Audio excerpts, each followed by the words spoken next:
It's March and the tournament is finally here. The brackets have been set and the teams are ready to hit the court. And DraftKings, the leader in one-day fantasy, is celebrating with their largest free college basketball survival pool ever. How large? $1 million in total prizes up for grabs.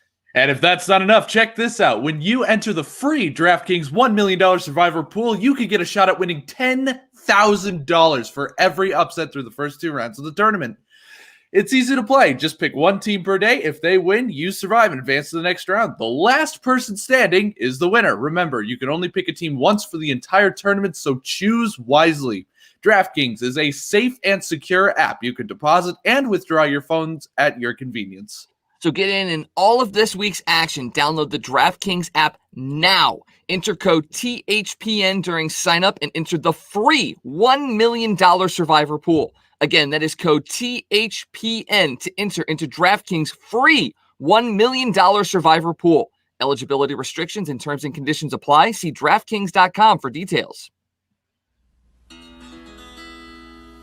I was walking through the halls of a Minnesota rink when along came a Wild fan who started talking smack to me. He said, I bet you never liked the Blues until they won a cup. And so I calmly turned to him and said, hey man, listen up. I admit it's pretty great to win Lord Stanley's prize, but listen, I've been waiting for this moment my whole life. Yes, sir, I'm a Blues fan. Yes, sir, I'm a Blues fan. Heartbreak's all I knew, man. That team from old St. Lou, man. Got a cup in here, 52, man. Give me a Let's Go Blues. I know Federico, Turnbull, Gilmore, Brown, Channel, Bothwell, Babich, Maher, Mullen, Millen, Sutter, Pedersen, Pavsey, Curry, Zuckley, Uthart, Hunter, Schofield, Reeves, Ramage, Kia, Dunlop, Wickenheiser, Crombie, Benning, Raglan, Ewan, Micheletti, Ramage, Romney, Pavlovsky, Evans, Cavallini. Yes, sir, I'm a Blues fan. Yes, sir, I'm a Blues fan. Heartbreak's all I knew, man. That team from old St. Lou, man. Got a cup in here, 52, man. Give me a Let's Go Blues.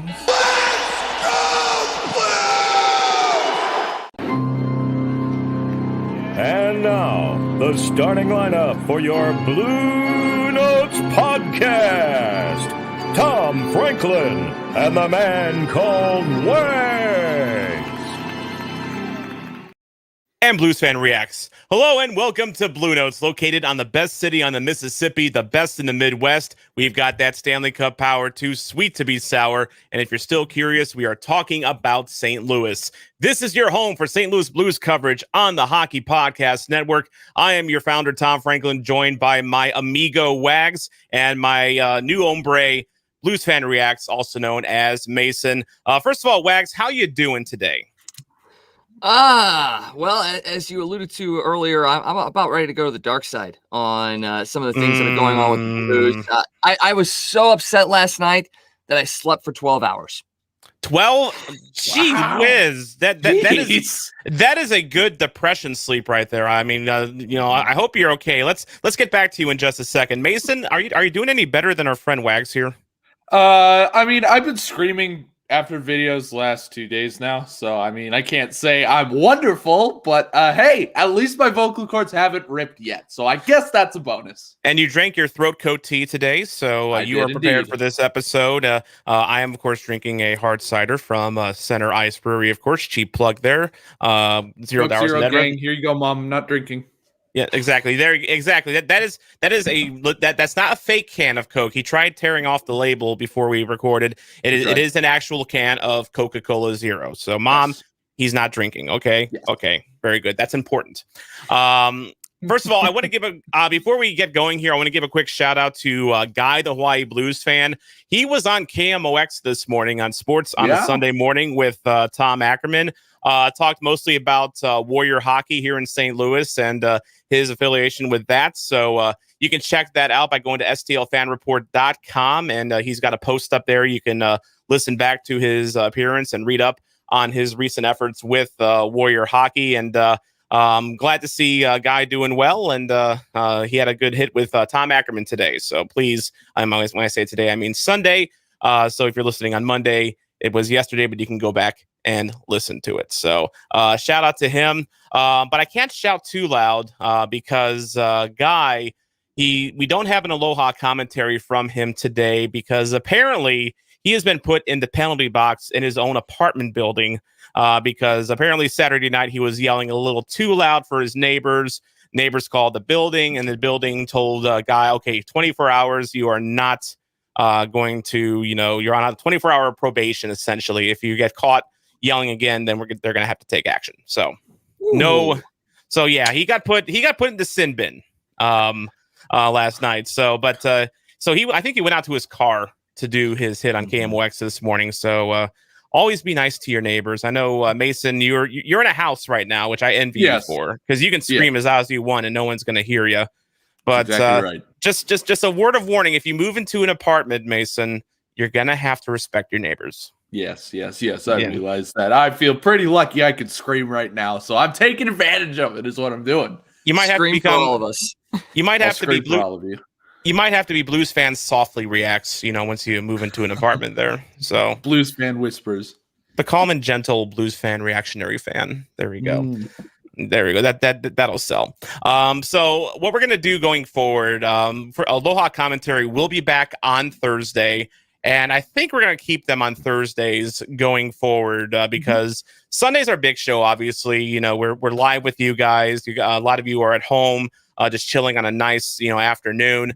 And, we like hanging out with you guys, but we throw like feature after feature after feature at you on Sundays. So, Luke Widbin is back today. He's got a recap wrap today. And so we are going to move Guy to Thursday so that his fans and you as well have a reason to listen to our Thursday episodes as well. So, first of all, and of course, welcome back to Luke Widbin. His recap wrap is ready to go. He recorded it. He sent it to me at 3:45 in the morning. Wow. Oh goodness. Yeah, he's a busy guy. Luke Widbin is a man of many talents. He, in addition to being an internet rapper, he is also a college baseball coach. So I know from a fact of doing Southern Illinois Edwardsville baseball this season that can be pretty time consuming. But that doesn't stop Luke. He will stay up until his family has gone to bed, and he will kind of softly rap for us here. And he's going to do that for us right now. Here is the return of MC Luke Widbin.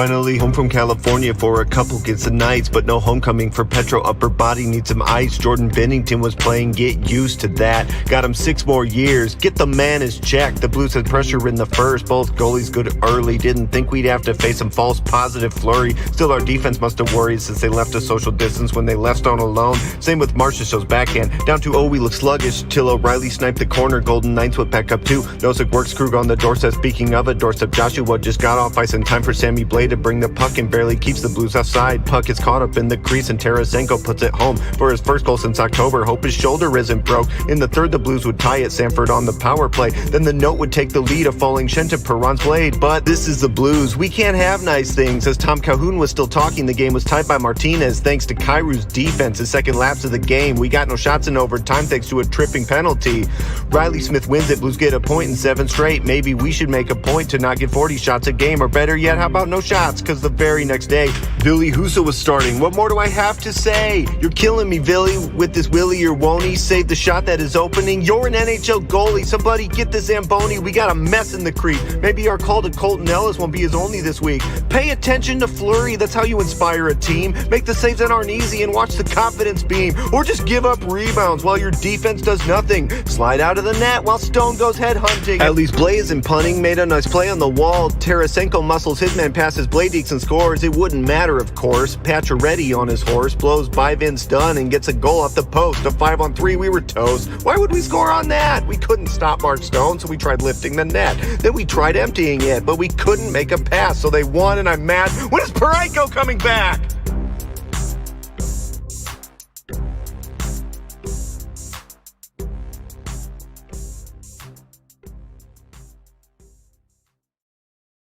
Once again, Luke Widbin is the voice of the people right there. Oh, I man. think he covered a number of grievances there that I think we all have. Starting off with, you know what? Let's get it out of the way right now. He mentioned Mark Stone.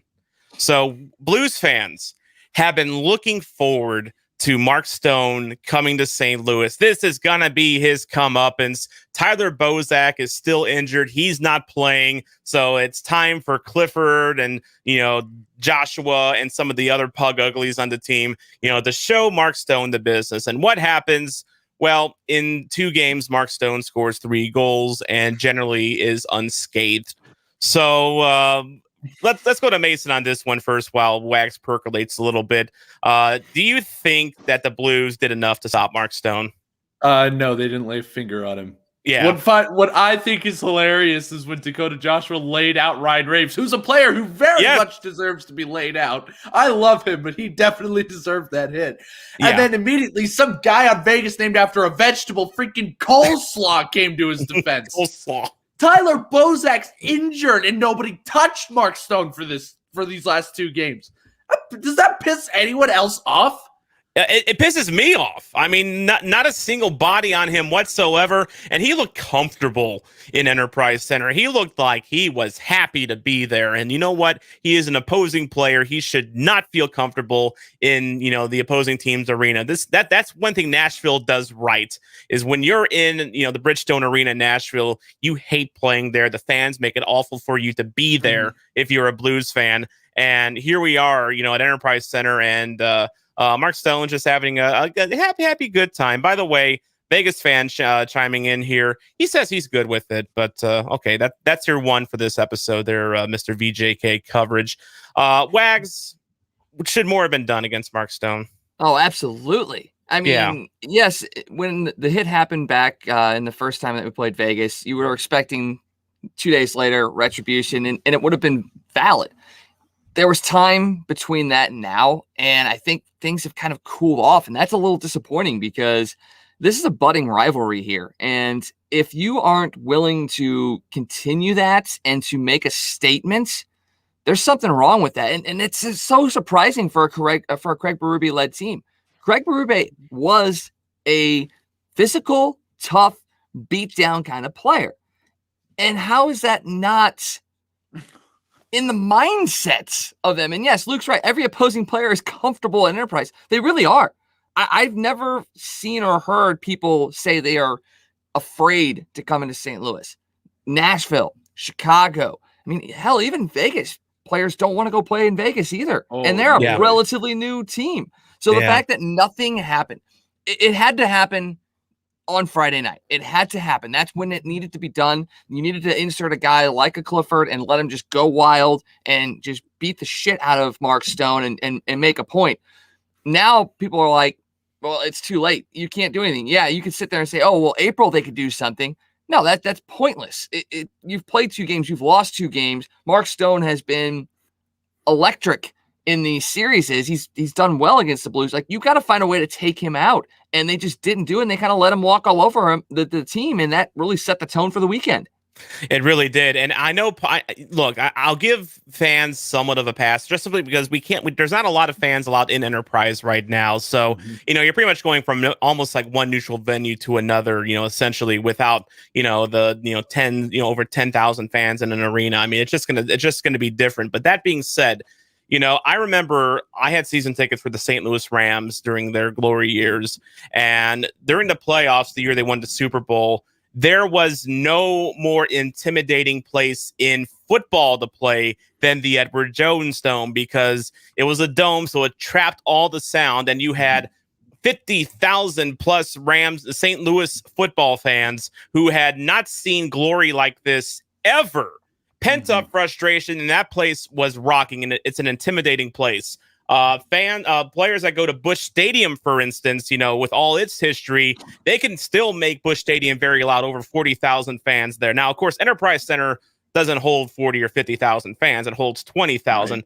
Right. But it brings up a point, Mason, in that, like, I remember in the playoffs, during the Stanley Cup playoffs, the place was loud, but was Boston particularly intimidated at playing at Enterprise Center? Not really. So I got to ask the question, Mason. Have Blues fans gone soft?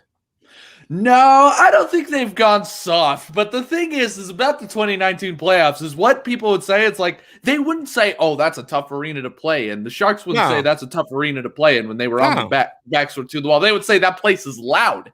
Yeah. That's all they would say. It's not a tough arena to play in. And it's been like that, I think, for the Blues' entire existence. We've never been a home team. We have always been a fantastic road team. That's what carried us through 2019 was our road record. Sorry, fans. That's just how it is. That's how we won the Stanley Cup championship. Was we had a spectacular road record. We actually had a losing record at home. Yes, we did. Playoffs. And like you said, right now we're having a losing record at home, and we're having a really good record on the road. So, I mean, as much as I love watching the Blues play in St. Louis, all of that, can we just take a breath on Enterprise Center? Let's just make all the games road games, do a giant road trip. Give the fans their own section, and then let's do that, because that's the only way that they play good. And it just baffles me. Is it because they're maybe too comfortable?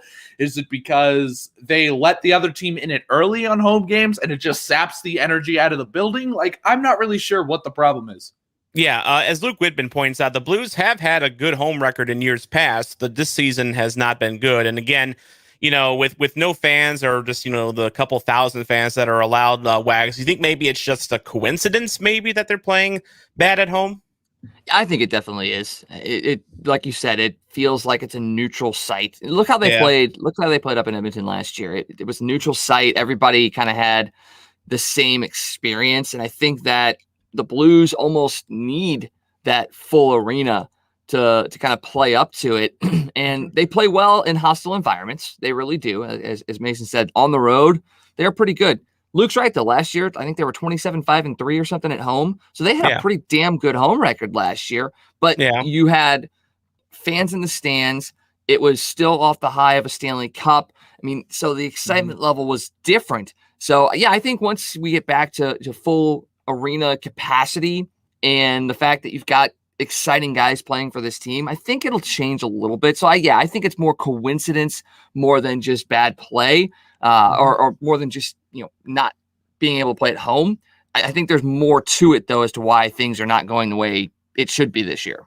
Okay, I will admit, with my Blues fans are getting soft comment, that was just me being a goon trying to rile you guys up. I know when, the full Enterprise Center crowd is allowed, you're going to pack every seat in that place. You're going to fill every standing room only spot that they can possibly sell, and you're going to rock that place. Okay, I'm just messing with you, just making sure you guys are still with us here, because I know it's been kind of a long, rough period for hockey just in the last calendar year. I mean, we are basically at the 1-year anniversary of when COVID-19 officially became a pandemic, and all that came with it, which I would just as soon put behind me. I'm already on the way, by the way. I've got one of my 2 vaccines done and out of the way. So next one will be April.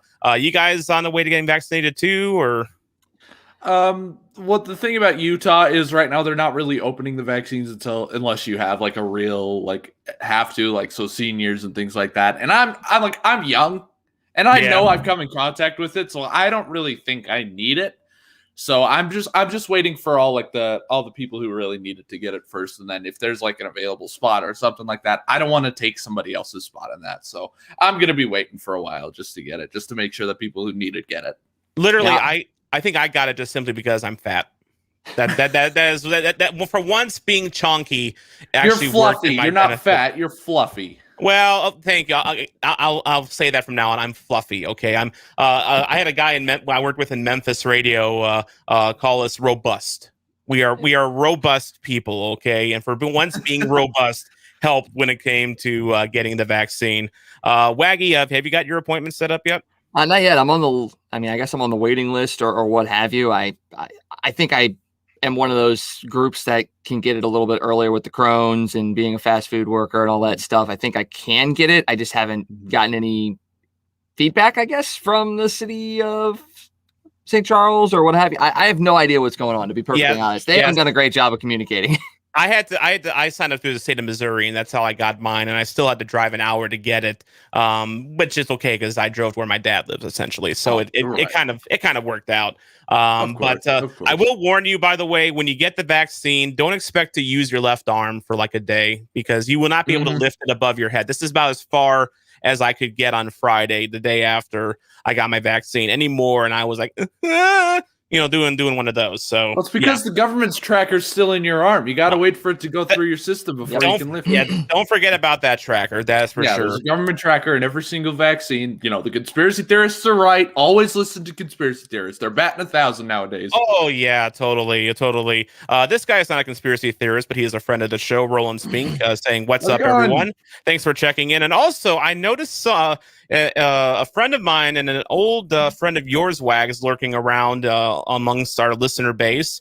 Debbie Monterey from KMOX dropped a Facebook like on us. She might be watching right now. So shout out to Debbie and shout out to anyone else at KMOX watching right now. My fellow comrades that I see. Well, at least I see most of you. I get in at 2:30 in the morning, so there's not a whole lot of you I can see, but thanks. Email me with a job offer. And I'll move tomorrow. We'll get to work on that. Okay. We gotta make a person disappear to accommodate that though, and we're not gonna. That's true. It'll be you. It's okay. It'll just be you. It's okay. And I'll be new, Tom.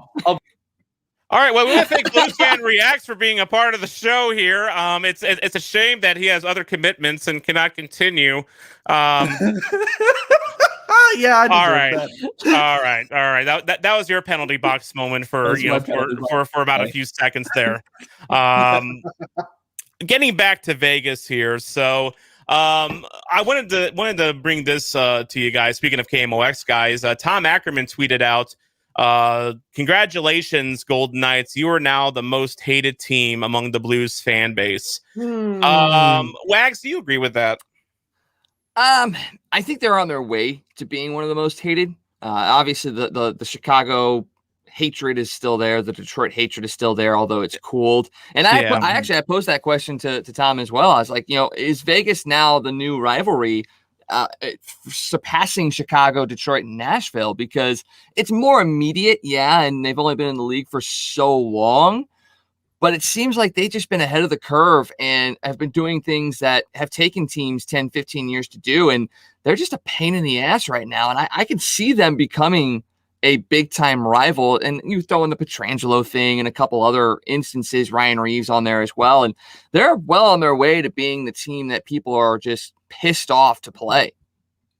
Absolutely. By the way, Luke Widbin, I can just make people disappear. Yes, you can. Don't you know, Luke, this is a product of the Imperial Empire, and we can pretty much do, whatever we want. I mean, we made Darth Maul disappear in the bottom of a trash pile, okay? He can straight up pull a Joseph Stalin on me. He can just disappear and wipe you from the history books. Yeah. I need to watch my back.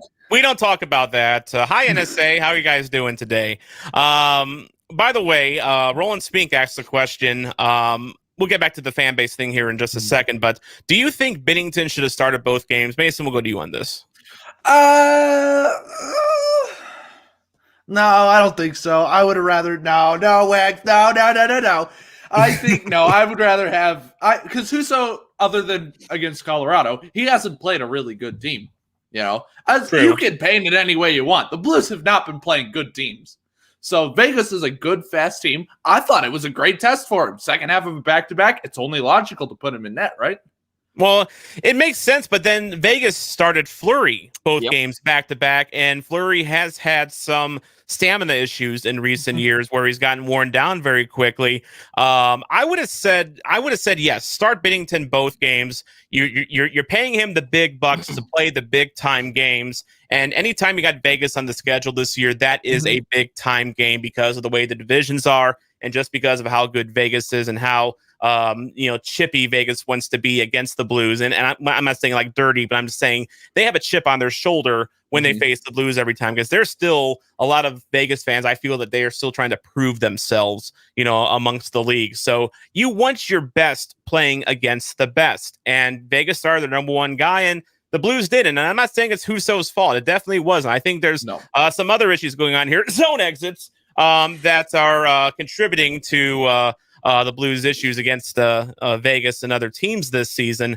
But I would have said start Binnington, if only for the fact that on Monday nights or tonight, if you're listening or watching on Monday, the Blues are taking on the LA Kings. Yes, they're a team that have given the Blues some fits this year, but ever since the last time the Blues took on the Kings have been kind of on a downward. They're going like back down into the bottom.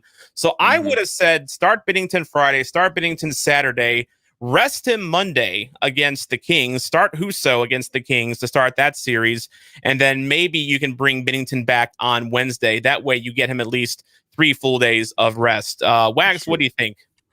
See, I think you definitely should have played Binnington last night, especially considering Fleury was going as well. You were going to get the best, and the fact that you only took 1 point on Friday, you need to get maximum pointage out of the Saturday night game. But I do see the point that I think Mason's trying to make is you got to see what you have in Ville Husso against a good team, because what do we say about April?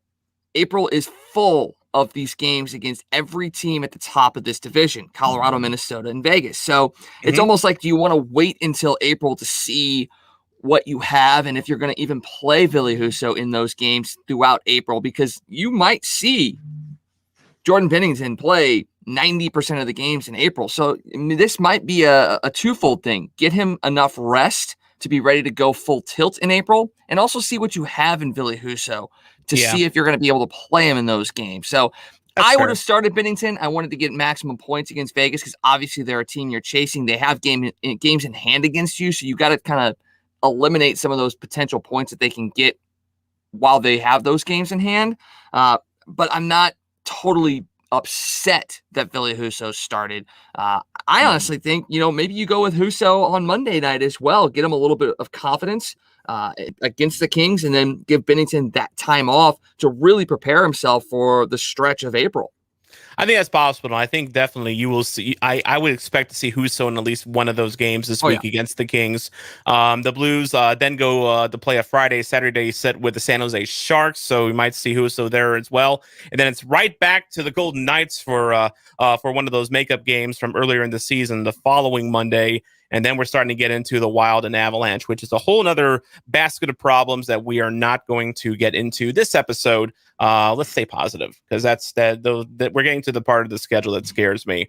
Luke Whitbin points out, despite my rap savagery, Husso made some nice saves. The problem for me is he's having the Jake Allen effect on the team. A bad goal is coming, and that ruins the team psyche. I wish we weren't at that point with Husso, and I don't think it's entirely deserved from Husso. I mean, no, he's not Binnington. He's not a top-level NHL goaltender. So, yes, he's going to let in a bad one or two. But are we starting to get the yips already with Husso, Mason? A little bit. He's really approaching. He's approaching fast on Chad Johnson territory. Like I've said, he is a little bit. He's. I mean, I get he's a young goaltender. I understand that. What's he running? A pretty much a 4 even goals against now?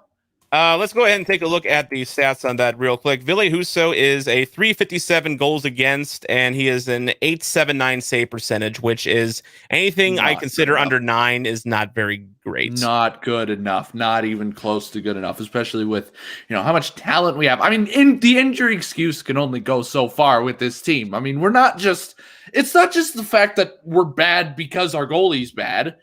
But, it's like there's no motivation.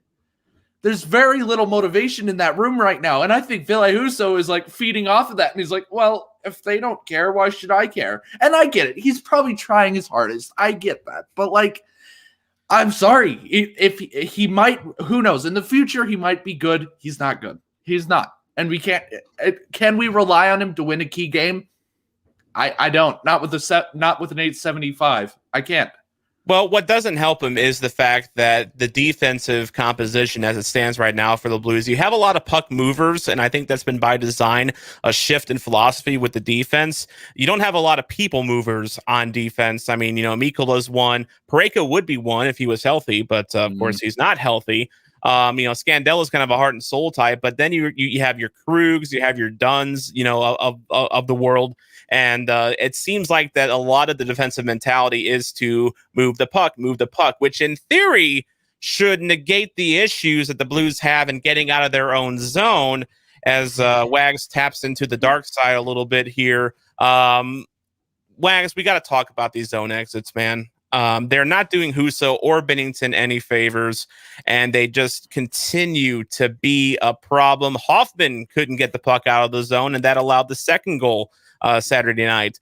Wags, at this point, what do you do? I honestly don't know, because this has been an ongoing thing. It's not just this year. It's not just last year. It's been for the last 5 or 6 years where zone exits have been the bane of this Blues team. And they were able to overcome it the year they won the Stanley Cup. But if you remember, go back to the first part of that season in 2018, 2019. That was the main reason this team was not able to produce wins. They couldn't get out of their own zone. Yep. Late in that season, they kind of moved some stuff around and were able to exit the zone. But even in the Stanley Cup finals, there were moments where they would fall back into that same routine of just not being that cohesive 5-man unit. And that's what I think it comes down to, is you're seeing a lot of disconnect between the defenders and the forwards. There's a lot of open ice in between those two sets. And teams like Vegas that push, they're there. I was watching the game with my parents last night, and my mom was like, man, there's a lot of white on the ice. And they're talking about the Vegas jerseys. And that was a true point. You looked at it and you looked again, you see a couple of Blues defenders here. You see probably all 5 Vegas guys in the middle, and then a Blues forward just kind of in the outside of the picture there. You didn't even see the other 2 forwards. And I think that's the biggest thing, is that they're just not moving as a 5-man unit. And we kind of got blinded by the fact that they won the Stanley Cup in 2019 and forgot that that was the main issue that plagued them, and it's back again. And yes, you can sit there and say, oh, well, injuries are affecting the team. They haven't played well together. That's not it. It's the simple things. It's coming back, helping your teammates, get the puck out of the zone first, and go from there. And to your point on puck movers versus people movers, honestly, tell me the last time that the Blues had a true people-moving defenseman. Chris Pronger is my. I mean, Barrett Jackman. I would say too. Jackman. Jackman, yes. Jackman. Mm-hmm. But how long has that been? One.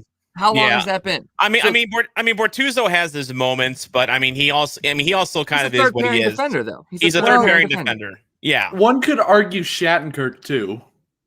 He wasn't a people mover. No, he was not a physical defenseman. He was a good puck mover. And at one point, we were asking the question: should we keep Shattenkirk or Pietrangelo? And of course, I think we ended up choosing correctly there. But Shattenkirk was definitely a puck mover type. Roman Polak, remember Roman Polak? Yep. You don't open the Polak door. Well, he also was just generally bad at hockey, so that's why he got moved for Carl Gunnarsson. And every team that has had Polak seems to regret having him. So there you go. You don't open the Polak door, no matter what you do as an NHL a GM. But one point that Luke makes here is the Blues have played terribly in front of Husso, but at the same time, Husso almost never bails them out, which is it's a little harsh, but at the same time, it kind of goes back to what I was talking. I was talking with Guy about Binnington right after he signed his contract. And one thing that Binnington has that Jake Allen doesn't is that ability to inspire confidence in the players in front of him by making the big save every now and then to keep them in the game, keep them alive, and inspire the players. Jake Allen, I felt, was severely lacking in that. Like, the team did not play confidently in front of Jake Allen because Jake Allen didn't play confidently. It feels like a lot of a team's, motivation and confidence almost stems from the goaltending position. If you got your boy, watching your back, if you know that he's going to be making big stops every now and then, you play better. It's just the way this Blues team has been. And, do you agree, Mason, that, maybe Husso is, kind of suffering from the same issue that Jake Allen, and that, maybe he's having some confidence issues. Maybe he can't make the big stop, and maybe some of his players are doubting him. I mean, we've seen him make big stops before this season already. He made that save of the year candidate on Evander Kane wide open in one of the Sharks games. But can we rely on him to do a big bailout save every game? We can't, and that's why the Blues. I don't think that's why the defense is comfortable, because they know that if they do one little fuck up, it's automatically a goal, and they just expect it, and then they just kind of like it's like there's no desperation. Yeah. You know, you'd think that if your goalie wasn't playing well behind you, you would like show a little bit of desperation, but it seems like they're like, oh, we fucked up and they're gonna score here. Oh well, let's just get ready for the next shift. I'm gonna sit down, I'm gonna drink my Gatorade, I'm gonna go have some fun on the bench. But I don't know what the problem is there. But you know, you do want I have noticed that the team does play a lot more confidently in front of Binnington because he makes a save of the year candidate every freaking game. Yes. So that's a lot of the issue. Even some fans can jump on Binnington a little bit as well. And Roland Spink reminds us that Blues fans ruin goalies. They jump their butt way too early. Husso is a rookie. Now, I'm not saying he's necessarily right, but being a Blues fan and dealing with the goalies that we have dealt with for the past 20, 25 years, I think has almost, trained us to be harsh on goaltenders. It's just, where it's almost in our nature to feel like you have substandard goaltending, which leads me to the Binnington contract, 6 years, $36 million. For a guy that at this point, let me go ahead and pull up his stats here, but at the time that he signed, I think he had a 269 goals against average and a 908 save percentage. That was before Friday's game. Now his numbers are 281 goals against and a 906 save percentage. But you're giving him 6 years, $36 million to be the guy. And at times, he has shown that he can be the guy. I still think he can be the guy. He is not the guy this year, not because of necessarily anything that he's doing, but we've talked about the defensive issues. We've talked about, bad positioning by Vince Dunn. Our favorite scapegoat is back again, by the way. He had a couple real duds against the Golden Knights this weekend. But 6 years, $36 million. First of all, before we get into maybe how Binnington's doing this year, let's look at Binnington as a whole and look at that contract and look at what other goalies in the league have gotten for, contracts. Mm-hmm. Jacob Markstrom's probably his easiest comparison because he got the exact same money, 6 years, $36 million from Calgary. So let's go to Mason. Is Jordan Binnington a 6 year, $36 million goaltender? He's a $6 million average annual value goaltender, but not a 6 year, $6 million average annual value goaltender. He can be a 6x4. I can agree that he's a 6x4. Is he a 6x6? No. We're already seeing his stats decrease. And I know it is, of course, once again, our defense is made out of chicken wire and wax paper. So I don't really, I can understand that. But, I'm genuinely lost. I don't understand why he gave him that big of a contract, knowing that in 4 years, 5 years, that is going to stink. But here's the thing, though. 3 years of that contract, he has a full no trade. Yes. They basically told Binnington to go ahead and sit pretty. In fact, I talked about this at length with Guy right after he signed his contract. I was driving in South City when I saw the first announcements, the first notifications on my phone that he signed a new deal. And of course, if you've driven, Hampton or Kings Highway during rush hour on an afternoon midweek, that's some Jesus take the wheel stuff. So I couldn't stop and react right at that point. But I got home and then Guy was live. I jumped on and talked about the Binnington deal. And here's my first reactions to it with Guy, the YA Blues fan. Binnington's blood type is ice water. Yes. That's just because he has that ice water just courses through his veins and nothing bugs him except every now and then, unless you start chirping him if you're the San Jose Sharks or if you're Kyle Clifford. I got no issue with that. But that's a good response, though. I mean, you want your goalie to stand up for for himself. You want your goalie to show that fire every now and then. When against the Sharks, it was a very difficult game. It was a ping pong battle back and forth. And yeah, Binnington got chased after 4 goals, but he didn't just go quietly into the night, as they say. He sparked his team. And it's just, you're right about the X factor with Binnington. He gives the Blues something that they terribly lacked with Jake Allen. And that is just a radiant confidence in net. So much of a team and their overall team's confidence is really rooted in between the pipes. If your goalie is got his head screwed on right, if he's playing well, if he's making big saves, and he's given you a chance, to win games and be productive, it radiates. Jake Allen always kind of, he had the yips, and he never really, to me, exuded the type of confidence, the type of self-confidence that Jordan Binnington has. So yeah, lock that up. Give Jordan Binnington a contract just like Jacob Markstrom from Calgary. The exact same contract, 6 years, $36 million. Markstrom signed in the offseason. Binnington is better than Markstrom, at least statistically, in the last 3 years. So you could even argue that Binnington maybe got a little underrated. I mean, you had pointed out maybe he would get $8-9 million in the open market.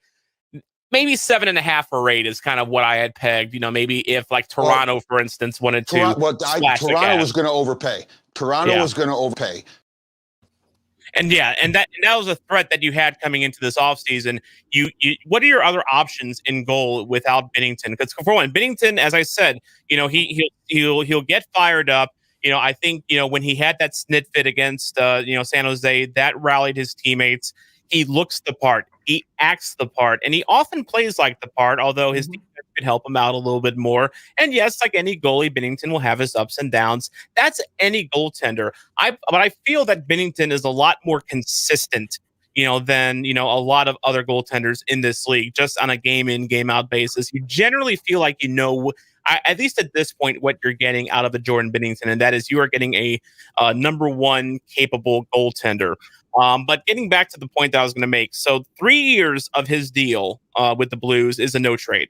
They're basically saying, Jordan Binnington, you're a Blue for these 3 years, guaranteed. We're not going to trade you. We're not going to ask you to waive your no trade, no signing bonus. So if we need to get out of your contract, we can. But generally speaking, 3 years, no trade. And then the final 3 years, he has a limited no trade. It kind of, I think it goes 18, 15, and 10 team for years 4, 5, and 6. Also, the bulk of his money that he's getting paid is in through years 3 through 5 as well. So he does have some outs, Wags. If Binnington falters, if the Cinderella clock strikes 12 and the golden carriage turns into a pumpkin again with Binnington, they can get out of his deal, I think. I like the deal. I think it gives Binnington some security. It gives the Blues ability to get out in case he doesn't work out well, or if Joe Hofer or Colton Ellis, emerge. But you don't know that they're going to emerge. They're still prospects. That's why they call them prospects, because they're not guarantees that they're going to be good. Or you don't know if Ville Husso is going to, develop into a number one. Probably not at this point. I'm fine with the deal, Wags. What do you think? Yeah, I am too. You have to look at it. You have to unpack this a lot, because it's not just, you can't look at it on the surface and go, oh, 6x6. That's what it is. You guys are making great points on this. It's less money early on. So he's taking that hometown discount in a sense to make sure that the team can stay competitive. He does get his money. He does get the full no trade for the first 3 years. Doug Armstrong had to go to 6 in order to get the AAV to be where it's at throughout the entire contract. So there's a lot of moving parts to this, to where it satisfies Jordan Binnington, gives him some security.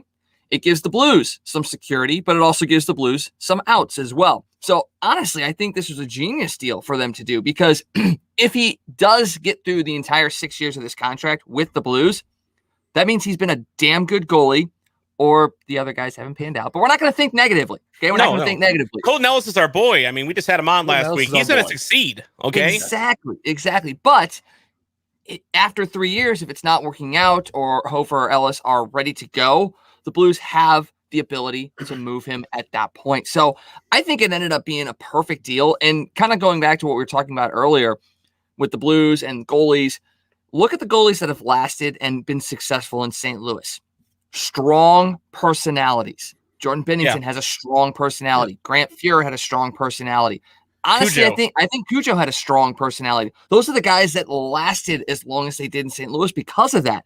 And that's why you can trust giving a guy like Jordan Binnington this kind of contract, because he has that strong personality. He doesn't take things on his heart. He shakes it off, obviously, and he does get fired up and go after some guys occasionally, but that's what you want in a goaltender, and I think that's why it's going to make this deal end up looking halfway decent, at least for the first 3 years. If they have to move him, they have to move him. And you talk about his strong personality. He held a Zoom interview with the media on Thursday that I just watched. I didn't actually ask him a question or anything like that, but I one of his responses I just absolutely loved. Not just as a Blues fan, but just when you're talking about that strong personality. I'll let him say it himself. Being on a competitive team was something that mattered to me, and I'm not looking to kind of crush the bank. It's all about money to me. I think it's, in the end of the day, I think what you look back on and you feel in your heart is the memories made, and just competing and being successful and going through tough times and getting out of them and being there for your teammates. And we got a good respected group here, and I'm excited. Yeah, and that's, some people might listen to that and say, oh, that's just lip service. That's him sucking up to the fan base or whatever. No, knowing Binnington the way we do, I mean, this is the same guy that right after he won the cup in Boston, he's got Barry Melrose and Steve Levy next to him, and he says, F the haters, F the doubters, believe in yourself. That is Jordan Binnington right there. The guy has a constant chip on his shoulder to, be heard, be noticed, and be recognized as a good goaltender. And he works damn hard at what he does. I mean, he's a guy that is definitely worth admiring. He has the work ethic. He has the right mindset to do it. And I just love that quote, Mason. I'm not looking to crush the bank. That's add that to the Zen of Binnington book that's going to come out later. Zen of Binnington book is going to be a 3-way collaboration between us. We're going to make the wise, many wise words of Jordan Binnington. Do I look nervous? And how was it like getting a shutout in your first NHL game? It's cool. So, it's like, I love, like I said, I made a video on this. I love Binnington as a person. I love him as a goal. I mean, he gift wrapped us a Stanley Cup in 2019. How can I not be happy about that? Exactly. My only concern with that is like I said, A, his stats are already decreasing, and B, it's in 3 years when we're paying him $6 million, as cap strapped of a team as we are right now, and we have so many pieces that we want to stick around. And obviously hockey, it's all about, you can't keep everyone, and I get that, but I think $6 million makes it a lot harder. And if on the chance that we do really need to dump him, he just has 3 terrible years and we have to dump him, it's going to take a lot to get rid of him. It's probably going to include us. It's going to be a fleecing of a trade for the other team. So that's where I'm a Blues fan. I'm like anxious about literally everything. I'm already thinking 3 years into the future. Yeah. But I mean, like I said, first 3 years, $6 million. That's a steal. $6 million for that absolute steal. And I love that. After that, I just don't want to be making angry videos all the time in 3 years from now going, why do we still have Binnington? Put in Hofer or Ellis. And that's why I did like the fact that the no trade clause downgraded after the 3rd year, is because just in case Hofer and Ellis show up, and it's really looking like they will. I don't know if you guys have watched any of their games. I watched a UT Comets game. They look good. They're good. Yeah. So they okay, Joel Hofer especially, he gives me Carter Hart vibes. He is good. So yeah. I hope it's year one. I hope it's year one Carter Hart vibes and not year one Carter. Okay, yeah. Okay. Let's this year he's not so good. He's not so good this year. Our old friend Brian Elliott's been getting a lot of starts lately, although he got yanked on Saturday. So who knows what's going to happen there now. But basically what you're saying is in a couple of years, Mason, you're going to be Binnington hater reacts on YouTube. Is that right? Oh, I hope. I'm saying I hope not. Okay. But just be warned, it could happen. It could happen. And maybe Binnington ends up being Doug Armstrong's first buyout. Doug Armstrong has never exercised that buyout option for any of his players at this point. He doesn't like, paying dead money. In case you haven't noticed, Doug Armstrong is very funny about money. Okay. He doesn't like signing bonuses. He doesn't like buyouts, I guess it helps keeps the roster finances managed, but it allows guys like Petrangelo, it allows guys like Petro to go away, unfortunately. Yeah. But I guess that's up to interpretation how good that is or not. By the way, Mason, I forgot to ask you earlier, about Tom Ackerman's comment that the Golden Knights are now the most hated fan base in St. Louis. Do you agree with that or no? Not yet. If they're in the same division going forward, because there's rumors that they might actually switch up the divisions the next season. I don't know if you guys have heard those. But if they're in the same division again, then that will very quickly turn into a rivalry just because they play such similar games. They have they're the two teams that have the best fourth lines when healthy in the entire NHL. They play grinding styles. They have people who can just blow past you in speed. Jordan Kyrou. And that's okay. Let me go off on a Jordan Kyrou tangent if that's okay. Go ahead. He needs to simplify his game. He's being way too fancy. I saw him try spinorama moves at least twice last game. He needs to simplify. That's why he's not on the score sheet, because he's I love the fact that he's a young player getting confidence. Yeah, but now he's cocky. He's cocky. He's getting cocky. He's getting very cocky. I think he's been a victim of his own success, and I think he may be letting that go to his head a little bit. So maybe he deserves like a week in Berube's doghouse to, maybe get him straight again.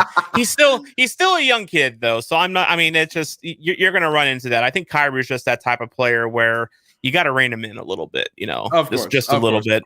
By the way, friend of your program, actually member of Crunch Time, Joe Hamilton asked, "What about Evan Fitzpatrick?" Well, I think he has become the Jordan Binnington circa 2014 of this whole story. He's kind of become the lost guy for the Blues. Last year, 2019-20, he split in the ECHL between Tulsa and Brampton.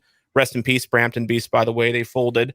And he had goals against averages of 3.39 in 7 games with Tulsa and 4.73 with Brampton, and an 83% save percentage and a sub-9 save percentage in Tulsa. This is the ECHL. This is the AA. So I think the bloom is off the proverbial rose with Evan Fitzpatrick, unfortunately. Well, I saw him when the Oilers came to Utah to face off against the Grizzlies. Fitzpatrick was a net, so I went to that game, and I was like, oh, I am so glad he's not a Blue right now. He was just getting. Yeah. I think the Grizzlies scored 8 goals in that game, and he was in net for 6 of them. Yeah, and I was like, ugh. By the way, something that a lot of people said, you mentioned the possible division reshuffling when it was announced that Arizona was going to move to the Central. I think a lot of Blues fans actually wanted Vegas to come to the Central. I think that was actually something Blues fans wanted because we do kind of.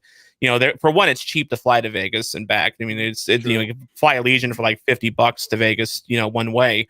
So that's one thing. But with this budding rivalry, I mean, yes, we kind of got one going with Arizona a little bit just because of that 7-game series, but I don't feel it has the gravitas that a Blues Vegas rivalry would have. So if they decide to change their minds in Arizona, guys, we'll start off with Wags on this one. Would you rather see Vegas move over than Arizona?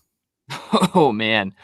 I really don't want either because they are both becoming just pains in the asses to play against. But I mean, I think you always want to prove yourself against the best. And Vegas is a team that right now is one of the tops in the Western Conference.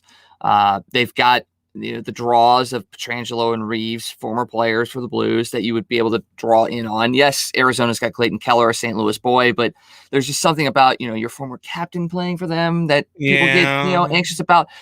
I wouldn't mind seeing it. I think it would be. I mean, it'd be a hell of a division, though, if you've got the Blues, Vegas, Colorado. If Minnesota continues to play the way that they play right now, you've got a Nashville team that is always just a pain in the ass anyway, and throw in Dallas too. I mean, that is like one of the most toughest divisions that you can even think of if you throw Vegas in there. And I think they, the NHL probably wants to have some competitive balance. But then again, do you really want 2 expansion teams in the same division as well? And yeah, Vegas is still considered an expansion team. They're not going to lose a player in the expansion draft. Bullshit. But you know, they may not want to do that as well. But I think that the mindset will stay with Arizona sticking in the Central. But I would be okay with Vegas coming to the Central. It'd be fun for sure. What about you, Mason?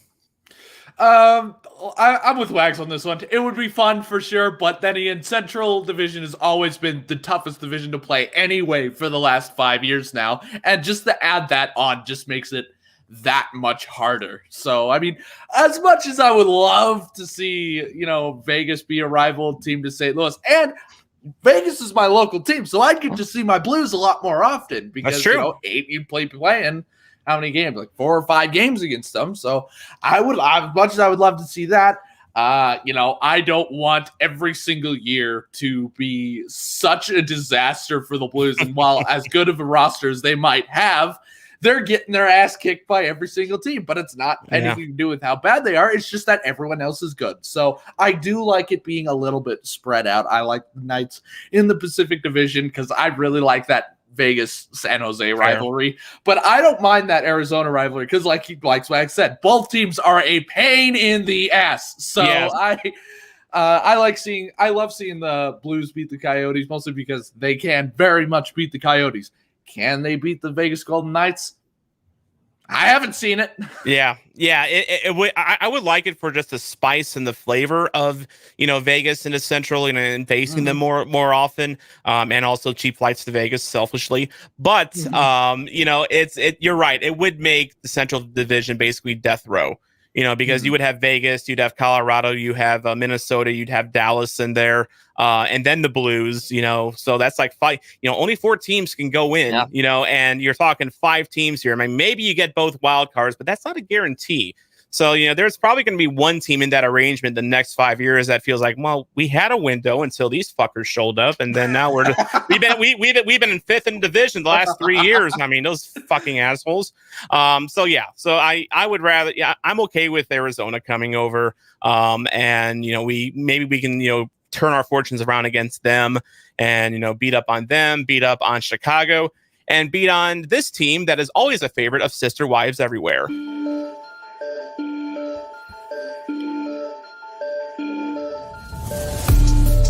What's up, y'all, and greetings from the hockey city of Smashville, home of the Nashville Predators, and home to a new hockey podcast, the Catfish and Ice Podcast, a part of the Hockey Podcast Network. Join hosts Chad Mitten, Rich Howe, and Colin Bluin every week as we bring to you hard-hitting and unfiltered Nashville Predators hockey analysis, while also diving into the entertainment and music world here in Music City. We have a lot of fun doing it. Now is the time to join us for the ride, hockey fans. New episodes of the Catfish and Ice Podcast every Tuesday and Friday. Download the Catfish and Ice Podcast on Apple, Spotify, Google, or wherever else you get your podcast.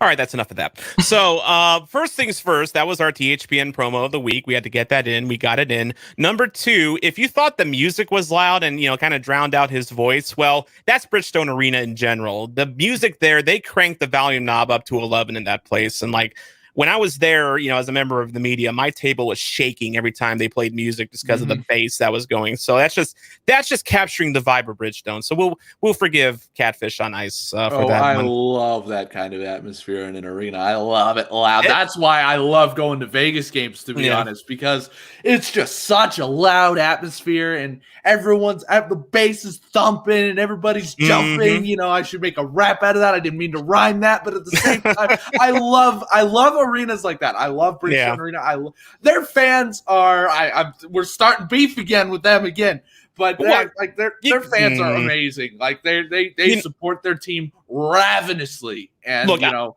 I wish the Blues had a little more of that. Yeah, let me say this for Nashville and their fans. I like to razz them a little bit, the whole sister wives thing and all that. And, their fan base can be a little antagonistic towards Blues fans. That's how rivalries work, okay? We have to jab each other. It's not all going to be nice rivalries like us and the Hawks, where we don't really, it's more, they call the Cards and Cubs the friendly rivalry. I feel that's kind of like where the Blues and Hawks have kind of, merged in recent years. But, the Predators, they can antagonize, but yet when I went there to Bridgestone Arena for Thanksgiving week of 2019, yes, the in-game presentation, it's awesome if you're a Preds fan. They cater to their fans. They make it hard for out-of-towners to get tickets to go to Bridgestone Arena. I mean, I had to scalp my tickets to get in there because I don't live in the zip codes that are allowed for, straight up purchasing from the team. But all the Nashville fans I dealt with and my dad dealt with, he went with me as well, and he sat in the upper deck area. Fans were cool. They were actually cool fans. They were good to chat with. They were very laid back and chill. Nashville in general is kind of a cool town if you ever get a chance to go. It's for one, yes, you got the main drag where you have all the honky tonk bars, right there by the arena, which is really nice. But it's just a fun city. Yes, I know it sounds sacrilegious for a Blues fan to be, hyping up Nashville like this, but let's just say it like it is. It's a fun town. Yeah. If you guys we're gonna have that too here. We're gonna have that too here once the new soccer stadium opens up. Everything down that road between the stadium, Union Station, Enterprise, Bush. I mean, that's going to be an epically great stretch of road there. And can you just imagine having, a Cardinal baseball game, a Blues playoff game, a St. Louis City SC game going on, and just get up in the big wheel and just catch it all. I mean, that St. Louis is well on its way to becoming a better, more fan interactive city, and I can't wait for that. Yeah, I really once that soccer stadium comes in, and it's going to be right in the heart of everything. They're setting that place up to be a very nice hangout. Just for even if you're not a soccer fan, it's just a nice hangout. They're really redeveloping the area, and that's been a knock for St. Louis over the past few decades, is that it's not the most. The way you don't have like a big fan complex for like all their sports like Kansas City does. You have to like park in street parking, you have to pass by, a couple homeless people on the street sometimes to get to the arena. That's just part of the flavor of downtown St. Louis. I feel this soccer stadium is going to be, maybe kind of shying away from that a little bit, because for one, you might be able to park, say at Union Station, for instance, go to a soccer game. Like say you have a soccer game in the afternoon at 1:00, go to a soccer game, have fun with that. And then, you get out of there, hang out for a little while, then go to the Blues game right down the street, at 6, 7 o'clock. You don't have to move. You're going to be right there. It's shaping up to be a really nice complex, and I can't wait for that. And that's, by the way, happy St. Louis Day, everybody. Happy 314 Day to everyone here. Anyone that's watching right now, happy Albert Einstein Day, happy Pi Day. If you're watching this on YouTube or Facebook on Sunday, we stream every Sunday. So if you're listening to the audio version, please check that out. Follow the Justin Falk Stan Club on Facebook, as well as Bluenotes Pod on Facebook, YouTube, and Instagram. We certainly appreciate your patronage. One final thought here before we head out here this afternoon. Jeremy Rutherford put out an article about the possible Blues trade tiers and who the Blues could possibly move, what prospects other teams might want. Check that out. We're not actually going to read it verbatim here, but it kind of led me to an interesting thought here. And actually, maybe even Wags that brought this up here as well. The Blues have been kind of playing like a 500 team lately. They're 14, 9, and 5. So that's, when you count the overtime losses, that'd be right at about 500. So the question I'm going to present to you guys, we'll go with Wags here first. Do the Blues need to make a move? Oh man, with the cap, and how do you make it with the situation? That's the thing. With the cap the way it is, it almost feels like it's impossible for them to be able to make a move. I've said all along that I think Vince Dunn is not long for this team. I think if you're going to see a move at all that the Blues make, it's going to be subtraction more than addition. And I think a guy like Vince Dunn is probably going to be moved out. This is the clicheist of cliches, but you're getting a bunch of injured guys potentially coming back, and that's going to make a huge difference for this team. And if they're able to come back, that first week of April when the stretch is starting to get tough, yeah, you may have a couple of games where they're trying to get acclimated and get back up to speed, but having those guys back for that stretch run in April is going to be huge. And I'm not going to say it's like making a trade because that's the most overused concept in sports, but it's really what's going to happen is you're going to get these injured players back, and you should be able to kind of get back to your style of play with the lines that you want to be able to play with. So I think if anything, do they need to make a deal? I think if something presents itself and they can get a guy like Kopitar, my favorite player that's a non-blue, if they can find a way to make that work, I would do that. But I think more than anything, you're going to see more of a subtraction than an addition, and just hope that these injured players come back. By the way, the one player that Jeremy Rutherford suggested, if they're going to do anything that would be moved, Vince Dunn. He noted that Dunn was on the trade block earlier this season. He might still be if not for the Blues' need on defense. Yep. He knows with Scandella playing well, which he has been playing relatively well. Mikkola emerging, Prunovic expected back next season. You also have Jake Wallman in the mix as well. It seems like this conversation could spark back up in the summer, if not sooner. Now, we know they're not going to make a trade to quote unquote, oh, we're going to lose him to Seattle, so we may as well get rid of him. Doug Armstrong has said in the past, they're not going to do that because you're basically trading, you're getting rid of one problem, but then you're creating another. Because like if you trade a Dunn away, then you might lose Sammy Blais. So it's like, it's kind of like at that point, what's the point? Mason, what do you think? Do you think the Blues need to make a move? I saw a really interesting tweet the other day experimenting with the idea of maybe moving Mike Hoffman. And if you think about this, like I saw the tweet and I was like, no. But then I thought about it. He's been a good player for sure. Yes. He hasn't been Mike Hoffman, though. He hasn't been Mike Hoffman good yet. No. I'm sure that he will later in the season, but he just hasn't yet. But it got me thinking. He's got a great cap hit right now, $4 million. There's a lot of teams that could use a Mike Hoffman. That's a lot of value right there. You can use that as leverage for, say, an Anze Kopitar. I'm sure the Kings would bite on some similar deal. Definitely not a 1-for-1, but I mean, you'd have to throw something else in there. Maybe a draft pick or two, maybe a prospect. I think they could get that done. And here's the thing with Hoffman. I brought this up last night. On that 5-on-3 Blues power play late in the game, Mike Hoffman wasn't out there.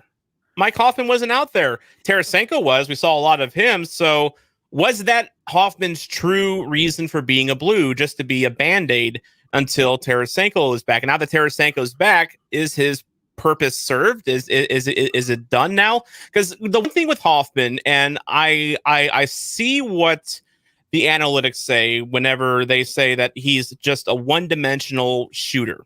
That's like literally all he will provide you. He's got an excellent shot and he can score. That I feel that's true with Hoffman, because you don't see him playing a lot of defense. He goes invisible for long periods of time. Yes, he can score. It's just, they haven't been able to really take advantage of that, I think, as much as they wanted to this year. So I think if there's a hockey trade to be made where the Blues get something, from the pro level in return, maybe like for a 1-for-1 swap, maybe a upgrade on defense, something like that, I wouldn't be opposed to them looking to move Hoffman out. I mean, yeah, he's a dynamic scorer, and on a contending team, you shouldn't be the one looking to trade a guy like that. But it kind of makes sense to me a little bit, especially if you're pretty sure he's not going to be coming back this offseason, and I'm pretty sure he's not going to be coming back this offseason. He won't. No, we all knew that. Well, we knew that the moment that contract was signed that he wasn't going to stick around for any longer than that one season. He just wanted a place to land and just to kind of, I guess, build up his trade value, I think is what a lot of that had to do with. And then, he signs a lucrative next season. He's going to get 6.5. Yeah. Somebody is going to overpay, probably the Leafs. And he's going to go to a really, really good team. And he's going to, be a really successful player on that team. But like you said, he brings a shot. What else does he really bring? I mean, he's not the fastest guy out there. He's fast, but he's not the fastest guy. He can hit, but he's not the biggest hitter, but he can hit in a pinch. He can. Defense is just like, let's not talk about the defensive aspect of his game because it's practically non-existent. Yeah. But I mean, so going back to the question, do I think the Blues should make a move? Not necessarily. I mean, like I said, we're decimated in injuries right now. So it is a factor. It's not a huge factor because it's a lot of it has to do, like I said, motivation. But it is a factor in why the Blues haven't been able to beat teams like Arizona, like Colorado, like San Jose and LA. So yeah, you just gotta. I believe in this group. I believe fully healthy, this team is maybe not. I said at the beginning of the season a contender. I haven't really seen that. But I mean, certainly they are a playoff team. You know the way that they are. Just stop getting injured, dude. Stop. If you have to sacrifice your firstborn to Cthulhu, fucking do it. Like, I'm so sick of this. You heard it here, folks. If you need to avoid getting injured, sacrifice your firstborn to Cthulhu. Cthulhu, guys. Cthulhu. It's worked in the past for ancient civilizations. Let's just keep it. Let's keep the trend going, huh? That's fair. That's totally fair. I'm of the mind that I think it might be too hard for the Blues to make a move with the cap situation and their roster situation the way it is. But if they can make a hockey move involving Mike Hoffman and or Vince Dunn, or maybe you get a boatload of prospects for one or both of them, I think you explore that. But I don't necessarily think it's a need per se. It would be just a matter of getting assets for, two assets of your own that you may not have a long-term future vision of. That's just, but you got to let that deal come to you. I don't think that's something that necessarily the Blues should be looking to force. And by the way, if there's one player on this team that I would argue is an untouchable right now, can we just say Dakota Joshua is a keeper? Oh, yeah. Totally Joshua. Keeper. He's grown on me. He's officially grown on me. Already a goal, already a fight. Keep it up, Dakota Joshua. He's a face-off wizard as well. Wizard, dude. Yeah. Oh, my God. This kid's a find. Wags, I'm starting to wonder maybe if I should start finding a Dakota Joshua jersey to add to my collection. I don't know if you want to go that far. He needs to run over Ryan Reeves a couple more times for that to happen, I think. Yeah, just one more time. One more night. And get into a fight with who should he fight? He should get into a fight with Mark Borowiecki. Get in a fight with him, and then he'll officially be a Blue for the rest of his life. Sign him to a $15 million deal. Let's go. Did anybody else find it odd, though, that Ryan Reeves wasn't the guy that dropped the gloves in that instance? I mean, he was the guy that got hit. That's because he got clapped. Yeah, but Ryan Reeves is a guy that would always stand up for himself, and it almost felt like he let a guy stand up for him. While he was scraping himself up off the ice, I did kind of notice Reeves give Joshua some dap for knocking him over. There was like a respectful tap on the leg, or whatever. And he definitely, but then Coleslaw came in and just completely ruined the moment. But Coleslaw is his name, but we'll call him Coleslaw. No, it's Coleslaw. We got to get a GIF now. You got to create a GIF now of Coleslaw on a Vegas Knights jersey. I mean, you have to. Oh, totally. It's funny. How many players in this league, deadass, have the balls to hit Ryan Reeves like that? Not many. Maybe a dozen. And Dakota Joshua said, "All right, bet," and just fucking clapped him. I loved it. Also, Luke Whitman reminds us that you might want to wait for a number change before investing in Joshua, because Kyrou was 33 and now he's 25. So, anyone that got a Kyrou 33 jersey, let me know. I've been guilty, by the way, of getting player jerseys and then they make a number change. Like I have a Rasmus Dahlin Buffalo Sabres jersey that I had customized, and I thought for sure he was going to stick with his junior's number of 8. No, he's 24. Also, Dahlin kind of sucks because he's on the Buffalo Sabres and they destroy everyone. So, well, yeah, of course. Kind of sad. Anyway, that's. I think that's gonna do it for me, guys. Any final thoughts, Wags?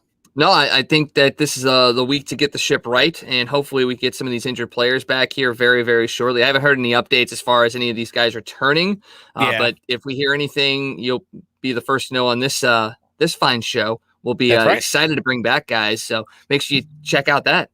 Yeah, I think some of the injured players, Roland was asking earlier if we've heard when the injured players start coming back. Some of them are skating, I think, but at the very least. I know Bozak was skating, but that's just kind of, I think their return dates are up in the air at this point. Mason, any final thoughts? I heard Parayko is actually skating really well right now. That's which is huge. So, I mean, once hopefully we see him in the next. I have a feeling we'll see him definitely in the next month or so. But at the same time, just play to the whistle. For God's sake, don't fall asleep. Yes, play until the final 60-minute buzzer goes off. Seriously, it's not. I guess it is. I was going to say it's not that hard, but it's NHL hockey, so it is hard. But at least compared to what I'm capable of. I mean, Wags is the athlete amongst us here, so that's stretching things. 1v1 me, Wags. Let's go. Well, don't you have a career-ending injury that you're dealing with? Yeah, I can't play organized hockey. Okay. 1v1 you. I'll 1v1 you. Play outlaw hockey. I love it. Tom can be goalie. There we go. Yeah, there it is. I always wanted to be a goalie growing up, but my hockey was too expensive for my family. I never actually got to play. Especially goaltending. Yeah, that, and also I think my dad had mercy on me because I was never a great ice skater. So, which is why I suggested being a goalie. Partly, I mean that just because I like playing goalie. But it's okay. We'll do it on rollerblades. We'll do roller hockey. Okay, then you can use your tennis shoes. Get your ass. That's how I played on the street growing up. All the other dorks had skates on, but no, I used my tennis shoes. Let's do it. Get to St. Louis. Get to St. Louis, Mason. Get to St. We'll play some street hockey. All right, play some street hocky. Let's do it. That'll be a killer vlog. Yeah. Although I gotta shoot left-handed because I have a Nico Mikolas stick behind me. It's actually right there. And then there's also a Rick Nash stick. They were both lefties, and I'm a righty, so I'm gonna have to learn how to shoot lefty, I think. Wait, are you a lefty or righty, Wags? Righty. I'm a lefty. See, I'm the only lefty here. Ha ha. Oh man, we're screwed. Yeah, you're screwed. Alrighty, that's going to do it for this episode. I want to thank you for listening and watching, because without you, there is no me, there is no Wags, there is no Mason, the lefty, and there is no Hockey Podcast Network. I'm Tom Franklin, reminding you to not be a chump. And what was that you said last, Mason? Play to the whistle! A reminder that you can follow Blue Notes on Twitter, Facebook, and Instagram at Bluenotes Pod. I'm the voice of the Blues, Tom Calhoun. Jeremy Boyer, play us out.